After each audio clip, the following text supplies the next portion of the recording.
आज हम बात करेंगे आपके D10 चार्ट की। कई दिनों से रिक्वेस्ट आ रही थी और हमारी सीरीज़ भी कैरियर के ऊपर चल रही है, तो आज हम इस वीडियो में आपके D10 चार्ट को देखेंगे कि D10 चार्ट क्या होता है। सबसे पहले ये समझें, चीज़ों को समझें, क्योंकि बेसिक नहीं समझेंगे तो आगे नहीं बढ़ पाएंगे। तो D10 चार्ट की बात करेंगे तो ये मान लीजिए दो चार्ट मैंने यहाँ पर बनाए हैं और ये एक सैंपल के फॉर्म में आपको बनाया है। तो आप सबसे पहले मुझे ये समझिए मेरे द्वारा कि D10 चार्ट में क्या घर रिप्रेजेंट करते हैं। आप इस चीज़ को समझें। तो सबसे पहले ये देखिए, जो D10 चार्ट होता है इसे हम दशमांश कुंडली कहते हैं। इसे हम क्या कहते हैं? दशमांश कुंडली। तो D10 और दशमांश दोनों एक ही नाम है। और इस चार्ट का जो अंडरस्टैंडिंग की जाती है, अध्ययन किया जाता है, वो बिजनेस में कितनी सक्सेस मिलेगी, आपका नेचर कैसा रहेगा, उपलब्धियां कैसी रहेगी, और जीवन में समृद्धि के लिए, जीवन में संचालन के लिए और संयोग के चलन, सम्मान, सफलता, उन्नति, अवनति, कैसा तनाव रहेगा जॉब करते हुए, फ्रस्ट्रेशन, एंजाइटी रहेगी या नहीं रहेगी, आपके सेल्फ रिलायंस, सेल्फ एफर्ट के द्वारा कितनी मात्रा में आप फाइनेंशियल सक्सेस प्राप्त कर सकते हैं, कितना पैसा आप प्राप्त करेंगे, आपका रुचि किस जॉब के लिए होगी, वो कहीं ना कहीं D10 चार्ट आपका रिप्रेजेंट करता है। तो D1 चार्ट, D9 चार्ट और D10 चार्ट, इन तीनों का जब कंक्लूजन ओवरऑल किया जाता है तभी हमारे पास एक डायरेक्शन आती है कि आपके कैरियर की डायरेक्शन शेप कैसे होगी। पिछली वीडियोस में आपने D1 D9 D1 चार्ट के सारे माध्यम कंक्लूजन आपने देख लिया था, केस स्टडी की बात की थी, और यहाँ पे D10 की हम बात करने जा रहे हैं। चलिए देखिए, D10 चार्ट बनाने के बहुत से मेथड्स होते हैं, जिसमें एक पराशरी सिद्धांत है, आप पराशरी से भी बना सकते हैं, पराशरी मुनि के, और एक होता है आवृत्ति आवृत्ति दशमांश, इससे भी आप बना सकते हैं। आजकल तो ऑनलाइन बहुत सारी फैसिलिटीज़ हैं, वेबसाइट्स हैं, ऐप्स हैं, आप वहाँ से ऑटोमेटिकली बना सकते हैं। जब हम ट्यूटोरियल स्टार्ट करेंगे, 1-to-1 ट्यूटोरियल स्टार्ट करेंगे, उसमें मैं आपको दशमांश कैसे बनता है वो चार्ट के बारे में बताऊंगा। लेकिन आज सिर्फ और सिर्फ हम सीधे फोकस कर रहे हैं कि आपका D10 चार्ट क्या रिप्रेजेंट करता है। चलिए, जैसे कि आपको पता है, आपका अपना चार्ट उठा लीजिए, D10 चार्ट, और उस D10 चार्ट में अभी कुछ मत याद कीजिए कि उस D10 चार्ट में मत सोचिए कि कुछ लिखा हुआ है, सब कुछ भूल जाइए, नो प्लैनेट्स, कुछ नहीं। सिर्फ आप अपने घर को देखिए, हर घर को देखिए, उस घर क्या रिप्रेजेंट करता है वो घर, उस चीज को आप समझिए, क्योंकि हर एक चार्ट को, डिविजनल कुंडली को सेपरेटली स्टडी किया जाता है, इस चीज को आप समझें। चलिए, तो मान लीजिए अब मैंने कहा कि आप अपने D10 चार्ट को ब्लैंक कर दीजिए, और D10 चार्ट में अब आपको क्या पढ़ना है कि आपको देखना है कि ये जो पहला घर होता है, कोई भी नंबर लिखा हो सकता है, अभी कुछ नहीं बात करेंगे, सिर्फ और सिर्फ हम लग्न की बात करेंगे कि D10 का लग्न क्या कहता है। देखिए, ये जो घर होता है D10 में, D10 की बात कर रहा हूं मैं, आजीविका का होता है। इसका स्ट्रांग होना, इसका बली होना, इसकी अच्छी डिग्री में होना, जिस भी घर का ये जो लग्न लॉर्ड जो होगा, इसका बहुत ही इंपॉर्टेंट है। तो आपके बिजनेस की शुरुआत कैसी होगी, बिजनेस की जो स्टार्टअप होगा, बिजनेस की स्टार्टअप होगा, शुरुआत होगा, आपकी नेचर कैसा रहेगा आपकी जॉब के लिए, ये सारा का सारा आपका D10 का लग्न, कि आप क्या काम करेंगे अपनी जॉब में, क्या सेटिस्फाइड रहेंगे, आपके कर्मों का कितना बल आपका लग्न आपको देता है।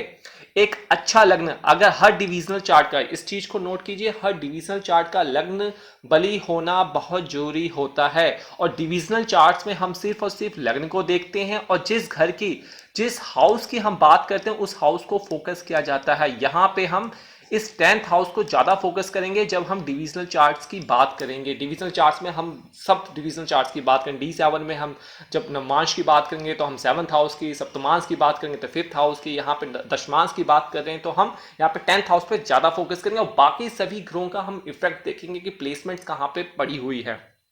चलिए, आपको इतना पता लग गया कि लग्न क्या कहता है आपके D10 चार्ट का। चलिए, अब मूव ऑन करते हैं कि आपका ये जो सेकंड घर है आपके D10 चार्ट में, ये रिप्रेजेंट करता है धन के स्रोत, जो पैसे हैं, जो पैसा होगा उसका सोर्स क्या होगा, सोर्स ऑफ इनकम।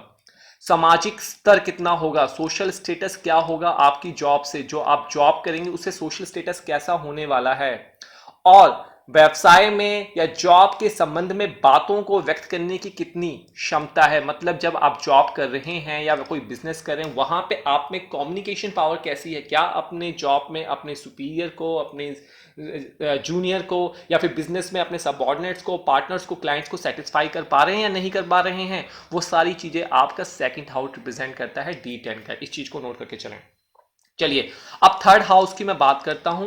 जो थर्ड भाव होता है, ये व्यवसाय, व्यापार और बिजनेस के लिए रचनात्मक और सृजनात्मक, मतलब कि कितना पॉजिटिव और कितना नेगेटिव उपाय आप अपनाते हैं, अर्थात आप पराक्रम कितना दिखाते हैं, क्योंकि ये पराक्रम का घर होता है डिफॉल्ट कुंडली में। तो यह आपके जॉब के संबंध में अन्य व्यक्तियों के संपर्क में जब आते हैं, उनमें संपर्क बनने की, नेबर बनने की, क्या आप में पराक्रम है, क्या आप में सफलता है, वो एटीट्यूड आपका दिखाता है आपका थर्ड हाउस।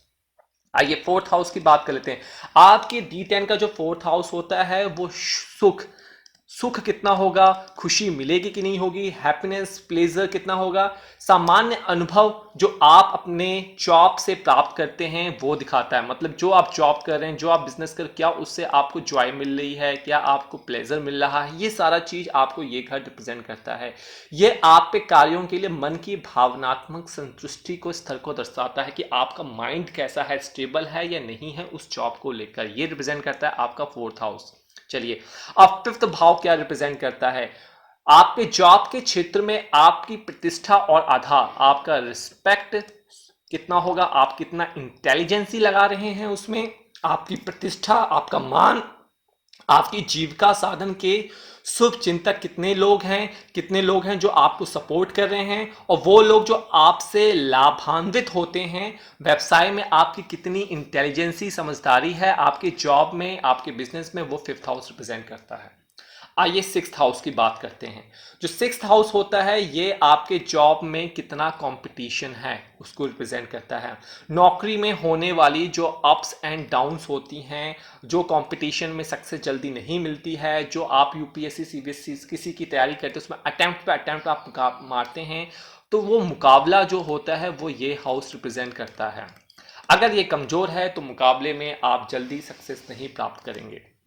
चलिए, ये आपका सेवंथ भाव होता है।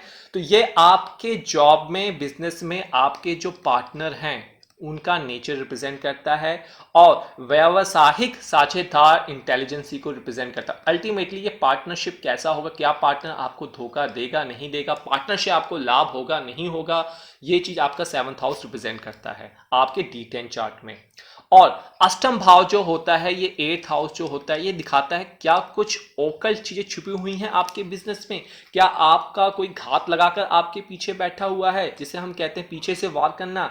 व्यवसाय में लाभ के लिए भी कितना कपटपूर्ण आचरण आप कर रहे हैं, मतलब पैसा कमाने के लिए कितना धोखा आप देने की शक्ति आप रख रहे हैं, कितना आप ज्यादा लालची हैं, कनिंग है, धोखेबाज हैं, वो चीज वो आपकी कहीं ना कहीं दिखाता है। लाभ के लिए नए साधन, मतलब प्रॉफिट लेने के लिए गलत या सही तरीकों का इस्तेमाल करना, और ये आपका एट्थ हाउस रिप्रेजेंट करता है। अगर ये आपका पीड़ित है, ये आपके घर को इफेक्ट कर रहा है, तो आपके बिजनेस का ब्रूटली एंड अप हो जाता है। जैसे कि आजकल आप देखते हैं कि टेक ओवर किया जाता है कंपनियों को, कहीं ना कहीं अष्टम भाव उनके मालिक को पीड़ित करता ही करता है। आइए अब नाइन्थ हाउस की बात कर लेते हैं। जो नौवां घर होता है D10 चार्ट का, ये आपके मार्गदर्शक, मतलब आपके बिजनेस, आपके जॉब के लिए, क्योंकि ये पिता का घर होता है, डिफॉल्ट के लिए में गुरु का घर होता है। तो कौन ऐसे लोग हैं जो आपको मोटिवेट करते हैं कि आप एक मार्गदर्शक के फॉर्म में आपके आइडियल बनते हैं, और उनसे प्राप्त होने वाली सलाह और ज्ञान और व्यवसाय की सही डायरेक्शन आपका निर्धारित करते हैं ऐसे लोग। तो उनकी बात को मानकर अगर आप चलते हैं तो आप अपने बिजनेस और जॉब में आगे तक बढ़ते हैं। उस चीज को रिप्रेजेंट करता है आपका नाइन्थ हाउस। आइए टेंथ हाउस की बात करते हैं। जो टेंथ हाउस होता है, ये सभी क्रियाएं, जितना भी आप कार्य करते हैं और सभी कर्मों का कुल योग जो होता है, फाइनल कंक्लूजन जो होता है, वो आपका टेंथ हाउस रिप्रेजेंट करता है। तो व्यवसाय में प्राप्त प्रतिष्ठा और कितना स्टेटस होगा आपका, वो भी आपका यही टेंथ हाउस रिप्रेजेंट करता है। और जो ये 11th हाउस होता है, व्यवसाय से होने वाला कितना पैसा, कितना फाइनेंस आप यहाँ प्राप्त करने वाले हैं। उसके बाद आपका जो द्वादश भाव होता है, जो 12th भाव होता है, व्यवसाय का ये बताता है कि अंत कैसा हो सकता है, क्या बिजनेस चल के पीटेगा, और व्यवसाय में कितना आपको दान डोनेशन आप कितना कर रहे हैं, परोपकार करना आदि चीज़ को रिप्रेजेंट करता है। आपके विरुद्ध होने वाले षड्यंत्र और गुप्त क्रियाएं भी यहीं से ही, जब इस घर की दशा अंतरदशा चलती है और ये कुंडली में पीड़ित है तो ये आपके बिजनेस को अप्स एंड डाउन्स में डाल देगा। तो देखिए, बिजनेस आपका, जॉब आपका कब सक्सेसफुल होगा, जब आपके इन ग्रहों के मालिक पहले से लेकर दूसरा, तीसरा, चौथा, पांचवा, छठा, सातवां, आठवां, नौवां, 10वां, 11वां, 12वां के जो मालिक हैं ये सारे के सारे कुंडली में स्ट्रांग बैठे हों। स्ट्रांग का मतलब की है अपने ही साइन में बैठे हों, या फिर एक्सल्टेड होकर बैठे हों, या फिर बेनिफिक्स आइज उनके ऊपर पड़े, दृष्टियां पड़े, उसमें पीड़ित ना हो, 6, 8, 12 से ज़्यादा संबंधित ना हो। और कंपटीशन के लिए इस घर के स्वामी का अगर कोई विपरीत राजयोग बन रहा है, बहुत अच्छा। इस घर का स्वामी इधर बैठा हुआ है तो बहुत अच्छा। तो वो चीज़ें भी आपको इस D10 चार्ट से पता लगती है। तो आज सिर्फ D10 चार्ट से हमने देखा कि D10 चार्ट में क्या क्या कौन कौन सा घर रिप्रेजेंट करता है।